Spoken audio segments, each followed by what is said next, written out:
Junior ஸ்டார்ட்டில் first வந்து பெயர் உரிச்சொல்.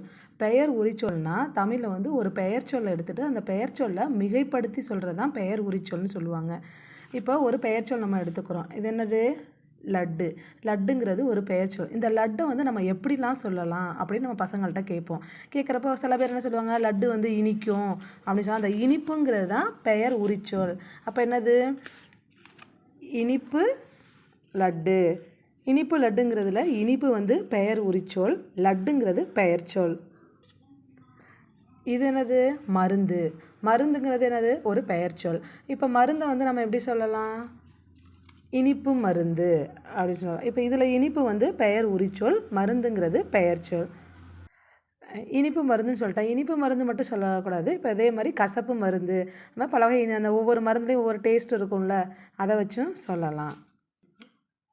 இது என்னப்பா? மிட்டாய். மிட்டாய் வந்து எப்படி இருக்கும்னு கேட்போம்ல, பிள்ளைங்களாம் சொல்லுங்களேன். மிட்டாய் வந்து இனிப்பாக இருக்கும், புளிப்பாக இருக்கும் அப்படின்னு சொல்லலாம். அதே மாதிரி தான் இப்போ இதில் வந்து இனிப்பு மிட்டாய். இனிப்புங்கிறது பெயர் உரிச்சொல், மிட்டாய்ங்கிறது பெயர் சொல்.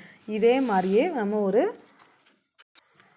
இப்போ ஒரு பெயர் உரிச்சொல் எடுத்துக்கிட்டோம். அப்போ அது வெள்ளைங்கிறது ஒரு பெயர் உரிச்சொல். இந்த வெள்ளைக்கு ஈக்குவலாக மேட்ச் ஆகிற மாதிரி ஒரு பெயர் சொல்லை நம்ம சேர்க்க போகிறோம். என்னது?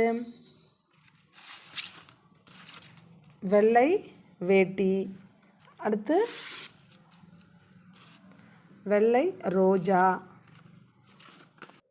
வெள்ளை முயல். இது மாதிரி வந்து ஒரு பெயர் சொல்லை எடுத்துக்கிட்டு நிறைய பெயர் உரிச்சொல் எடுத்து சொல்லலாம். இல்லை ஒரு பெயர் உரிச்சொல் எடுத்துக்கிட்டு நிறைய பெயர் சொல்லை வச்சு குழந்தைங்களுக்கு சொல்லி மேட்ச் பண்ண வைக்கலாம். இப்போ இதில் என்ன இருக்குது? உயர்ந்தங்க இருக்குது. உயர்ந்தங்கிறது வந்து பெயர் உரிச்சொல். இதுக்கு மேட்ச் ஆகிற மாதிரி பெயர் சொல் சொன்னால் உயர்ந்த கோபுரம், உயர்ந்த மலை, உயர்ந்த மரம், அது மாதிரி சொல்லலாம். அது மாதிரி இதில் வந்து வட்ட நிலா, வட்ட தோசை, வட்ட வளையல், அந்த மாதிரி சொல்லலாம்.